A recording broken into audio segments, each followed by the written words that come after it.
If you or your partner ever experience low or no desire for sex, then I want you to watch this video. As a couples and sex therapist, there is one complaint that I hear more often than any other, and it is loss of libido and low or no desire for sex.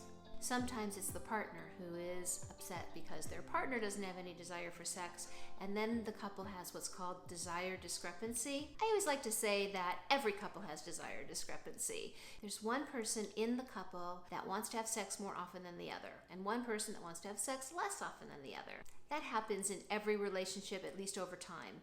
You know, oftentimes at the beginning, we don't have those kinds of problems. We have all those extra hormones and excitement and newness going on, so we don't really see it. But as we are together longer with somebody and as we get older, it is inevitable that one person is going to want sex more than the other, or at least there are going to be times when two people want different things. They want sex different ways, different times, different amounts of times, and it is important to know that that doesn't mean that you're not compatible sexually. And what I want you to know is just because you and your partner have different desires for sex, that doesn't mean that you're sexually incompatible. More often than not, it's the meaning that you give it or the way that you deal with it or don't deal with it that causes the problems. So I'm not going to be talking about desire discrepancy in this video. A lot of it has to do with communication, and I have a whole playlist about it, so do check that out. But the other issue is the person who has no desire for sex or little desire for sex. The thing that's interesting about that is it usually isn't that something is wrong with that person. It is a relationship issue, but I'm going to talk about ways in this video that you can increase your desire so you can feel better about you. So you can enjoy sex more, so it doesn't feel like another chore or an obligation, and so you can also feel more secure in your relationship. But I want you to know that there's something in it for you. And if you are watching this video and you are the person with low desire, remember to focus on what is in it for you and know that this is not just something that you're doing for your partner, but something that you're doing for yourself. If you are the partner of somebody who has low desire for sex, I want you to watch this video and see if there could be some things that you could do differently that might help the situation. So one of the biggest desire killers are patterns that you get yourself into. And it happens with the best of intentions. You don't really feel like having sex, but your partner wants to have sex, so you do. And you know, there's nothing wrong with that inherently, but what ends up happening are the patterns that get developed. You start feeling pressured or obligated, or you feel like there's an expectation, you feel like it's something you should do, so you have sex, but you don't give yourself the opportunity to get aroused. Because here's the way it works. We think we're supposed to be in the mood, and then we have sex. And that's not actually the way that it works most of the time. It happens sometimes, and it's lovely when it does. But to know that first, you need to be stimulated. And you need to give yourself that space to be stimulated. And that could be through touch, it could be through talk, it could be through romance. We're going to talk about some ways that you can stimulate yourself or put yourself in a situation to have some stimulation. Then, as you are stimulated, eventually some sort of sexual stimulation, then you start to get aroused. Once you get aroused, we got blood flow going into our yoni and into our clitoris, and then we start to get what we call horny. Then we actually have desire to have sex. And some women say they don't have the desire to have sex until they're having an orgasm.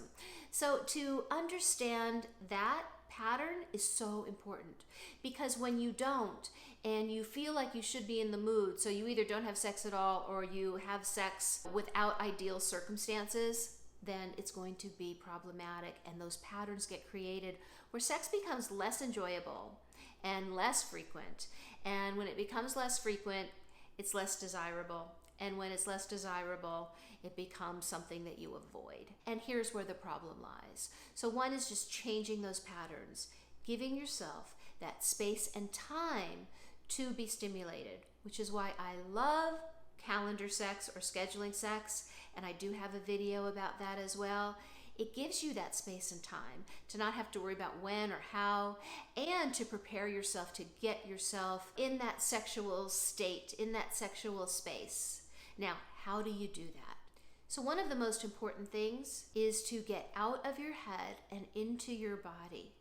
Now, sensuality is about experiencing your senses. When we experience our senses fully, we feel more alive.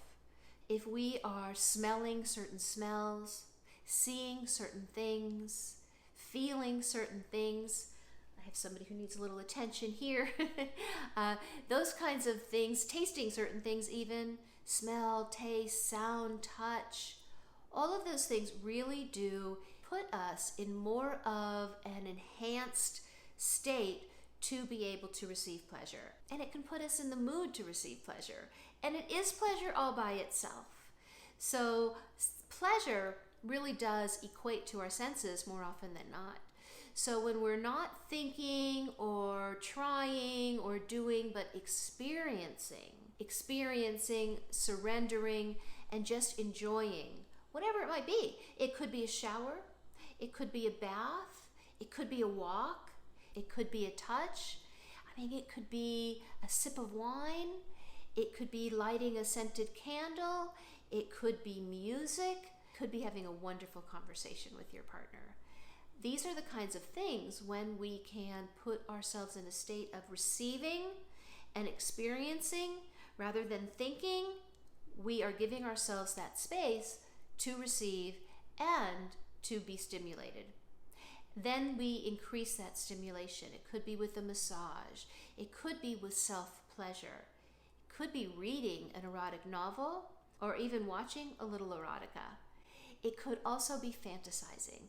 It could be remembering a very memorable sexual experience. It could be imagining what it might feel like to be kissing and touching this person that you love and to be touched by them. And just the sensation of that. And when you can put yourself in that state, you will be able to have a much better experience. Now, I want you to also ask yourself, what are the things that turn you on? Things that you do that you can do to turn yourself on. I ask all of my clients this question, and a lot of people say, I work out or I exercise. So exercise is a great way to feel more in the mood for sex. You feel good, you get your blood flowing, and it is really a great way to increase your sexual desire is to get your blood flowing. Many clients tell me it's the way that they dress. So maybe they'll dress a little differently. They'll put some effort in it. Women, they might wear high heels or lipstick or perfume. Men might wear, a special shirt or some cologne or maybe some special kind of underwear. So it's what you wear, you can feel just more sexy. And sometimes just putting effort into it can make the difference. So it could be what you're wearing, what you're thinking about, what you're focusing on. Get your body moving, maybe turn on some music and do a little dancing. Lots of different ways that you can turn yourself on. But here's another really important question. What do you do to turn yourself off? Think about all the things you have to do the next day. Focus on the things that you don't like about your body. Focus on the things you don't like about your partner. Don't speak up about things that are upsetting you about your partner, which can build up some resentment. And the last thing you want to do is have sex with somebody that you're angry with. That is a big one, by the way, that gets in the way of our sexual desire. So being aware of the things that you do. Maybe overeating. We don't feel very sexy when we overeat, or certainly we don't feel like having sex. What are you telling yourself? What's your self-talk? Oh, I don't want to have sex. Oh, I'm too tired to have sex. Oh, I'm so busy. Oh, I'm so stressed. Oh, I'm so exhausted. Not only does that kill our sexual desire, it actually negatively impacts our well-being and our physical health. When we are focusing on negative things and telling ourselves negative things and focusing on all of the negative things, and there are many, we are not going to feel in the mood for sex, and we are going to feel bad. And we're going to create more cortisol in our body and less serotonin and dopamine. So hormones are really important to sexual desire, as we all know. A lot of people think testosterone is the hormone that creates arousal. And testosterone is important, but not the only hormone that plays with our sexual desire. Do you know that when we kiss passionately, there is testosterone that can be transferred into our bodies? Do you also know that when we are touched and when we kiss passionately, there is oxytocin, which is a bonding hormone? So it's not just about feeling horny. It could also be about feeling good. And when we're feeling good, when we're feeling connected, when we're feeling loved, those are the kinds of things that can definitely increase our sexual desire. So it could be diet, it could be exercise, definitely the state of your relationship, what you're focusing on, making sure that you can put yourself in a state of pleasure and sensuality, taking the time to do the things that turn you on, that get you into that state where you feel like having sex. And if there are things that might be getting in the way, such as medication or illness or even stress, we all have a lot of stress in our lives, and it's not that you shouldn't experience that, it's just that you want to do some things to really manage the stress so you can be happier and you can have the kind of relationship that you want. And guess what? When we are feeling loved and we're touching and we're having sex, again, we've got those wonderful hormones, we are happier. We are also healthier. And there is truth in this. There are studies that show the impact of touch and of connection and even of orgasms that can increase and benefit us in amazing ways, medically and physically. So it is important. And these are things that you can do. Anybody can do them. If you are not having sex and it's been a while and you don't masturbate or self-pleasure, that is a great way to get your juices flowing. And it does make a difference. When you can pleasure yourself, take the time to pleasure yourself and touch your body and really enjoy it and have an orgasm, you're actually going to have a higher desire for sex. So we know that women who masturbate, not only do they have more desire for sex, they actually enjoy sex a lot more.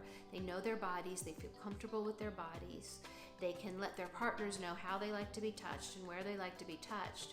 But it also is just freeing up your body and again, getting everything functioning the way your body's supposed to function. So these are things that you can do.